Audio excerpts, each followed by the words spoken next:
Hello and welcome to a little preview video for Splatoon 2. We've only got a few minutes to talk about this because of NDA and various other reasons, so we'll dive straight into 5 things that you need to know about Splatoon 2 single player.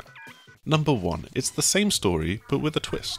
Captain Cuttlefish and Agent 3 from the first game are off on another mission, and Callie's now mysteriously disappeared after the climactic splatfest of the first game. Now you've got the very traditional Japanese style version of Marie guiding you, Agent 4, to try and rescue the Zapfish once again, which has gone missing for some reason. Yes, it's the exact same thing that happened in the first game, and in fact the single player is laid out in exactly the same way as before, with a handful of levels to find in hub areas leading to a boss fight before unlocking the next area in turn. Of course, Nintendo have learnt a great deal since creating the first game, and so all of this has got that little bit of extra polish, I feel. Number 2, you get to use loads more weapons. Unlike in the first game, you're not just using the basic splatter shot in the single player, and it prepares you for all of the different weapons that you can find in the multiplayer by letting you just use them here. This is a big step forward for the game, and Sheldon from Ammo Knights soon pops up to be the cue to your very squiddy James Bond, with a lot of missions starting off with him handing you a different weapon to use.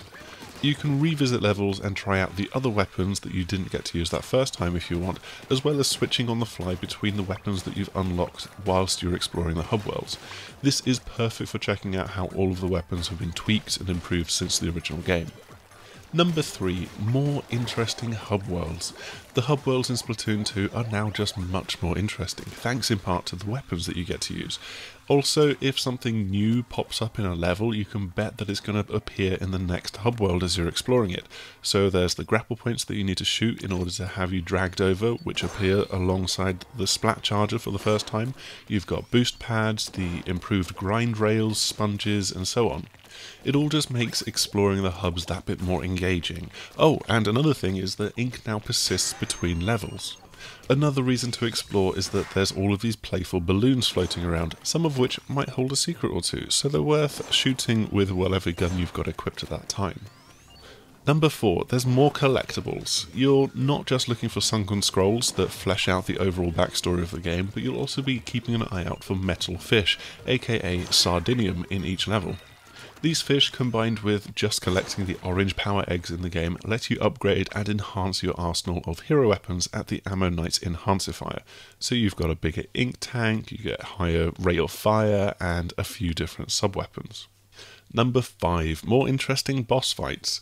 There's a bunch of new Octarian bosses to fight in Splatoon 2, and while they still stick with the tried and true 3-step boss design, they're quite a bit more interesting and challenging in my opinion.